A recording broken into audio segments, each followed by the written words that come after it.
I have a feeling some of these players will be in the mix. Our top 5 breakouts, of course, who's eating good, served by our friends at Applebee's. And let's start with one that is close to my heart, and Garrett Wilson. Yahoo ADP of 13th overall. That's wide receiver 7. Matthew, you have him 10th overall. Wide receiver 7, but 10th overall for Garrett Wilson. Insane talent. You know, targets are earned, right? And so here's somebody that was top 6 in the NFL among wide receivers in terms of targets per game. 9.9 last year, 166 targets with, to be kind, questionable quarterback play. All right, and so now with Aaron Rodgers or even Tyrod Taylor, like the offense will be better, it will be more efficient, it will sustain drives longer drives, more scoring opportunities means more potential passes caught by Garrett Wilson, whose talent is off the chart. Think about this. He's had 22 career games with 8 or more targets. In those games, he's averaging 15.1 fantasy points per game, and that is with really bottom 5 in the NFL quarterback play. So if Aaron Rodgers is literally middle of the pack, all Aaron Rodgers needs to be is like league average. He doesn't need to be the multiple time MVP Aaron Rodgers. Like he just needs to be literally league average. Yeah. Can he be Derek Carr? Yeah, I mean literally. Can he? Right. That's exactly right. Can he just be like Derek Carr? Yeah. I think he's Baker Mayfield. Yeah. Garrett, right. That's all they need. Yeah. That's all they need. I think back to the Mike White era. We've spoken about this, but that game particularly a couple of years ago at Minnesota, where Garrett Wilson had 15 targets, he went 8 for 162. I was like, oh, this is what it looks like. You just have a competent quarterback. I think the key is that as much of a, in theory, injury risk that Aaron Rodgers is off the Achilles, 40 years old and all that, Rodgers will clearly be the best quarterback Garrett Wilson ever played with, and then Tyrod Taylor would probably be the second best after Rodgers. So there is a little bit of insurance, even if Rodgers goes down. Wilson shouldn't fall off a cliff. And Wilson's going to be the focal point of this offense, obviously. And Connor, you know this better than anyone. But the fact is that because they brought in Mike Williams, because they have Malachi Corley, because Breece Hall is such a threat out of the backfield, I kind of like Tyler Conklin. The fact is if you're a defensive coordinator facing the Jets offense, yes, Garrett Wilson's going to be a focal point, but so is Breece Hall. And you can't just ignore big Mike Williams. No. Yeah, I mean, there's going to be other guys there. So I feel like that was the other thing as well, is that not only did Garrett Wilson struggle because he had awful quarterback play, but it was all him. Alan Lazard was the worst quarterback in the NFL last contract. Alan Lazard was the worst contract in the NFL last year. He was awful. Yeah, him and Russell Wilson just duking it out. 1,000%. At least Russell Wilson's a quarterback. Right. You could at least justify it, right? I mean, Alan Lazard at over 40, they started to scratch him. He was a healthy $10 million scratch. wide receiver. Right, and he was a healthy scratch towards the end of the season. Yeah, that's how bad it was. Yes. So I agree with you on Conklin. I know Rodgers is a big fan of him. Think of his, big Bob Tunyon kind of mold with Conklin there. And if you need any more assurance, I mean, just the confidence that Garrett Wilson has going into this year. We heard him talk about how great it is to play with Aaron Rodgers. He just has been around a lot of different receivers, a lot of different guys, and had to figure out a way to get him the ball, and it's valuable. Football comes up, and all of a sudden you got to make a football play. The dude's sitting right at 7 yards, right? Just run past his ass, put your hand up, right? And that's the type of stuff you can do with Aaron that you couldn't do last year and the year before. So it's cool. It's really cool, and I'm excited to be a part of it. It's interesting. It'd be fun to watch that clip back, but instead of every time you hear Aaron Rodgers or Aaron, you just hear not Zach Wilson, not. That's really how it felt. Right. In the nicest way. In the nicest way. Not Trevor Siemian. Not Tim Boyle. Not Tim Boyle. Yeah. Yeah. As bad as Zach Wilson was last year, I'd still argue he was the best quarterback the Jets had last year. Yeah, I agree. Honestly, he was better than Boyle or Siemian. Right. He beat the Bills. You have those three, and then the year before, obviously Mike White goes into the equation. Joe Flacco. Before Flacco became the best quarterback in the world, allegedly. Comeback player of the year, Joe Truly Flacco. Insane. I won't hear you besmirch his name. Of cool, Joe. Our next breakout, Drake London, as we stick with the wide receiver theme here, and wide receivers that are just dying to play with a good quarterback. Yahoo ADP of 28.7. Matthew has him 16th overall and as a top 10 wide receiver. And much like Garrett Wilson, when you hear Drake London speak right now, the confidence is at an all-time high. So take a listen. I told myself I'm going to be me this year. There's no more, I don't want to say necessarily hiding, but I'm going to be me this year. I'm going to play ball that got me to this point. So I'm not reverting back to any old past or whatever it might be, but I think I'm just going to be me from now on. Which means what exactly? More aggressive? I think more loose in a sense. I'm going to talk my talk, I'm going to play my game, and whatever happens, happens, because that's me at the end of the day. So I'm gonna do me. Yeah, so with Drake London, eerie parallels really to Garrett Wilson. He's basically Garrett Wilson south in terms of his fantasy projection, where you are banking on a quarterback coming off an Achilles to be the most competent quarterback that this guy has ever played with. Also the fact that, they were in the same draft class, get Drake London taken a few picks in front of him. London, the talent is obvious. he was in that loaded wide receiver class of 2022. He was the first wide receiver taken. He went over Garrett Wilson, Cris Olave, Jameson Williams, Jahan Dotson, for better or worse. And I just think that with his ball skills, with having Cousins there, who is such an upgrade in theory over Desmond Ridder, over Taylor Heineke, over Marcus Mariota. So is Penix. That's what I was going to say. That's If the bottom falls out for Cousins, you have, like Tyrod Taylor with the Jets, you have that insurance policy. The concern would be, and it's not that much of a concern, but he hasn't had a 1,000-yard set. Garrett Wilson's actually able to produce the past 2 years, and Drake London's only a couple hundred yards behind. But I would argue, the pro Drake London argument is it's not just about Kirk Cousins and a massive upgrade at quarterback. It's also a massive upgrade in play calling. Yes. Because at least with the Jets, they were pushing the ball down the field. They were willing to throw it, regardless of who was under there. But Arthur Smith just didn't want to throw.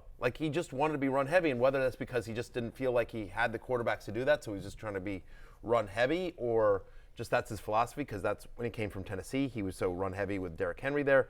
But the fact of the matter is, Zach Robinson is the new offensive coordinator here for the Atlanta Falcons, and so he is from that Sean McVay tree. He is from the Rams camp where they go 3 wide, where they play 11 personnel, where they throw, where they are pass first. And so again, you sort of think about that. If you have Kirk Cousins, a healthy Kirk Cousins in a pass-friendly offense, you're not paying Kirk. Let me put it this way: you're not guaranteeing Kirk Cousins $100 million to hand the ball off, right? If they wanted to go back to the same offense, they would have. And Raheem Morris has been very clear about this.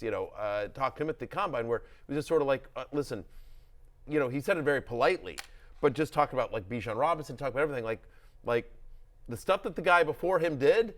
If he does that, there's a reason why the guy before him isn't there anymore. And so I think you're going to see a lot of different things, which is using Kyle Pitts, using Bijan Robinson, and using Drake London, getting them the ball as much as possible. It's not too tough. Get the ball in your best player's hands. It's the Josie offense, right?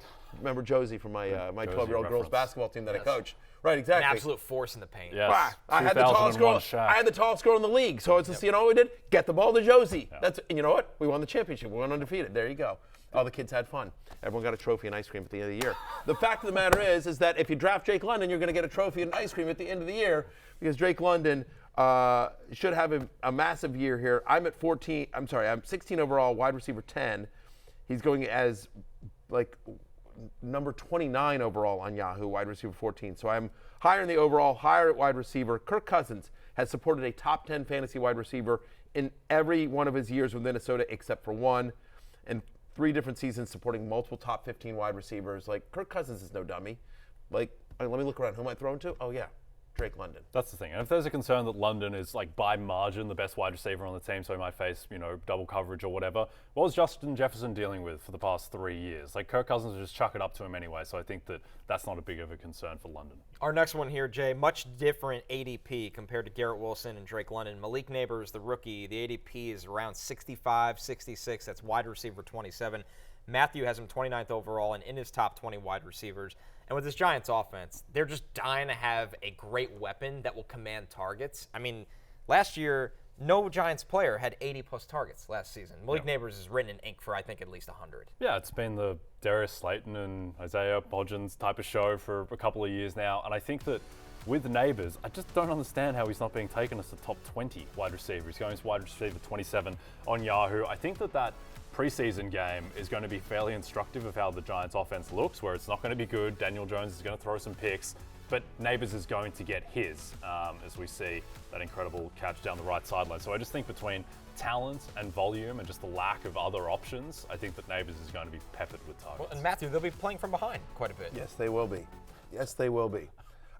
Malik Neighbors, where he's going on Yahoo is mind-boggling to me. He's currently going after Ramondre Stevenson, Aaron Jones, Amari Cooper. This is, in any other draft class, Connor, he would have been the number 1 wide receiver, Easily. like not close. It's not even close. I mean, I would say Jamar Chase and Marvin Harrison Jr. are the best I've seen while doing this. And then the next bucket, Malik Neighbors is standing right there, waving hello. Like the freakish talent, DJ Moore level talent, just so explosive. Giants have been dying to have a guy like this. Yeah, for 100%. And we like Brian Daboll as a play caller, at least I do. Yeah, and I think they will figure out different ways to get him the ball, get him in space, and get the ball in his hands. Yeah, and I think Daniel Jones, who is not an incredible quarterback, but he is competent or competent adjacent. This is not a Zach Wilson type of situation. Correct. Jones has played at a much higher level. Our next one here, a little risk involved when you go with the running back on the breakouts list, but Devon A. Chan here, Jay, somebody that's coming off the board. I think this is a little early at 26 right now, and Matthew has him Is this ranked fair for you guys 26th to call him a overall. breakout guy that, has multiple 200-yard games? We played like 8 games last year. We haven't That's really the seen it. And he had basically per touch the greatest fantasy season of anyone that ever lived. And I think that just the scope, like there are worlds where Devon Achane, particularly if Raheem Mostert gets hurt, and we love Raheem Mostert, friend of the show, but he does have a tendency to get hurt. There are worlds where Devon Achane is getting a ton of work for this Dolphins backfield. And if he does, I mean, per touch, he was an absolute monster last year. So there's just extreme upside. He's very high variance. If you're taking someone like Achane, you probably don't want to load up on other guys who are really boom or bust. But the ceiling is there for him to have an outlier good season. I mean, he simply just wins weeks for you. Yeah. Single-handedly. Also, just watch the guy. It's kind insane. of watching like Usain Bolt at Beijing in 2008. Like, what is this guy? What sport is this guy playing? Look, this is somebody that I remember exactly. The three of us were sitting at this desk when he got drafted by the Dolphins, and I started like pumping my fist because, again, like I grew up in College Station, Texas A&M. I watch a lot of Texas A&M football. That's something my dad and I bond over. Like that's our big thing. And so we always, we watch the game, we break it down together, whatever. I like Texas A&M to win the SEC, by the way, at 14-1. Oh, I like that a lot. Connor Wegman's sneaky first rounder it's too this big. year, quarterback. Yeah. A lot of A&M has a lot of NFL talent this Might be year. a squad Insane. ride show bet. It's gonna be good. They don't play Alabama this year, so a decent schedule, new coach. Vibes are high. Yeah, so we'll see. Anyway, Giga Maggies. I'm a big Aggie fan, but my point is Devon Achane went to Texas A&M. At that time, he was called Achane. But whatever. The fact of the matter is I watched this guy playing against SEC defenses, and not only did you notice the breakaway speed, but this is somebody that they would use between the tackles. Oh yeah. Like he was not. If you watch the college tape, this is not a guy that they considered fragile. And so I know there's concerns about the injury history from last year, obviously, but I think he potentially is built to have a bigger workload this year. Yeah. And obviously, given the way McDaniel runs his running offense, sky's the limit. Like there's number one running back in fantasy is within the range of possibilities, and that sounds crazy to say in a league in which you've got McCaffrey and Breece Hall and Bijan Robinson, but he's got that kind of like. It's not. Maybe it's a 10% chance, but it's not insane to say that there's a chance Devon Achane could be the number one running back in fantasy at the end of the year. Yeah, and just like with the talent upside, that becomes possible, where also he can just earn more carries by playing well, whereas someone like, Ramondre Stevenson can't really be the number one running back. Our last breakout here, guys, Dalton Kincaid. I mean, Jay, I think the question is simple as this. A guy that's in Barry's top 60, tight end 5 for him. Is this going to be Josh Allen, the number one quarterback in fantasy, his number one target through the pass game? Potentially. And I think this is just the necessity is the mother of invention type of thing, where Dalton Kincaid, who I think developed a rapport with Allen, and we spoke about how Allen's just a difficult quarterback to play with out of the get-go because he creates so much out of structure in chaos, and there was a learning curve with Kincaid. Think back to the Bengals game in primetime where Allen's just like lasering passes off of Kincaid's hands. Like one, he throws it really hard and he throws it in out of structure in strange situations. So I think as he develops more of a rapport, and just like the guys he's competing with, like Curtis Samuel, Khalil Shakir, Keon Coleman, and we don't know what he's going far to be. away right now. Yeah, so there is a lot of opportunity, and there are worlds like Kincaid, much like Achane could be RB1, there are worlds where Kincaid could be tight end 1. Yeah. And I just know coming out of college how much you liked him. Yeah, I mean, just special pass catching talent, and it's in and out of structure. That's what you love, a guy that can climb the ladder and make plays. He can run a little bit after the catch. And for fantasy, we love him because, quite frankly, Kincaid's not a great blocker, so you think the team's going to use him in the slot. And Dawson Knox can sit on the line of scrimmage and block. And for fantasy, that means more routes run for Kincaid. And in this offense, Matthew, he's going to have to run more routes. 241 targets are vacated from Stephon Diggs and Gabe Davis moving on. And I know they added Curtis Samuel, they drafted Keon Coleman, but yeah, second year of Dalton Kincaid feels like a big year is coming for him. To your point, he's very likely the number one pass-catching option for the best quarterback in fantasy football. Hey, it's Matthew Berry from NBCSports.com and RotoWorld.com, and I want to thank you so much for watching whatever it is you just watched, or if nothing else, being too lazy to click out of the autoplay after this video started, after whatever it is you actually wanted to watch finished. But now that you're here, I'd like to take a moment here to ask you respectfully now, okay? I'm asking you respectfully to subscribe to the NFL on NBC YouTube channel. You'll get the latest RotoWorld fantasy news headlines, all sorts of great shows, including my own Fantasy Football Happy Hour. So go subscribe now. Again, I'm asking respectfully.